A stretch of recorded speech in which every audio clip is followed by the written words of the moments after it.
Aujourd'hui, Consommac spécial mais éco-gestes au quotidien vous explique le cycle de vie d'un produit. Une émission préparée avec l'ADEME, Agence de l'environnement et de la maîtrise de l'énergie. Tout ce que nous achetons a un impact sur l'environnement. De la boîte de céréales aux bouteilles d'eau, chaque produit consomme des ressources et génère des pollutions lors de sa fabrication, de son transport, de son utilisation et lorsqu'il devient un déchet à traiter. Toutes ces étapes constituent ce que l'on appelle le cycle de vie d'un produit. Explication.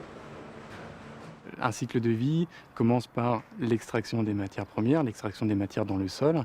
Ces matières, on va les transformer, ça c'est la phase de fabrication. Ensuite, une fois que le produit est fabriqué, on va le transporter et on va aussi le stocker dans un magasin de distribution. Il va être acheté par le consommateur, utilisé par le consommateur et une fois qu'il est hors d'usage, il faut prévoir donc sa fin de vie, que ce soit du recyclage ou de l'élimination.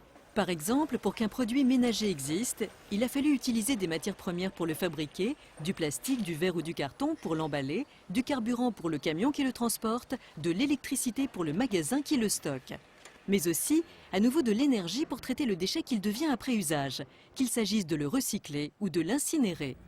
Chacune des étapes de ce cycle de vie est donc source de pollution.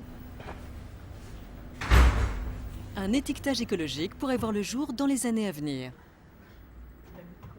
L'idée, c'est de fournir aux consommateurs des informations environnementales sur les produits qu'il achète en regardant, outre effectivement les émissions de gaz à effet de serre qui contribuent au réchauffement climatique sur l'ensemble des produits, d'autres indicateurs qui dépendront de la catégorie de produits en question.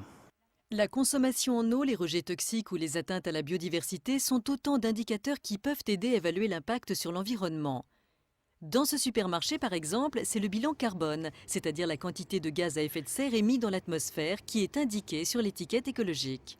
Le consommateur aujourd'hui, dans nos magasins, a la possibilité de faire des choix en prenant en compte un critère environnemental, puisqu'il a cette information qui est bien visible sur l'emballage et il peut comparer ainsi des recettes de produits différentes qui peuvent parfois générer des écarts importants d'indice carbone. L'indice carbone est également accompagné au dos de l'emballage d'une petite réglette qui permet au consommateur de situer l'indice carbone et donc de savoir si le produit qu'il a en main a un impact plutôt fort ou plutôt faible et du coup choisir sa consommation en conséquence.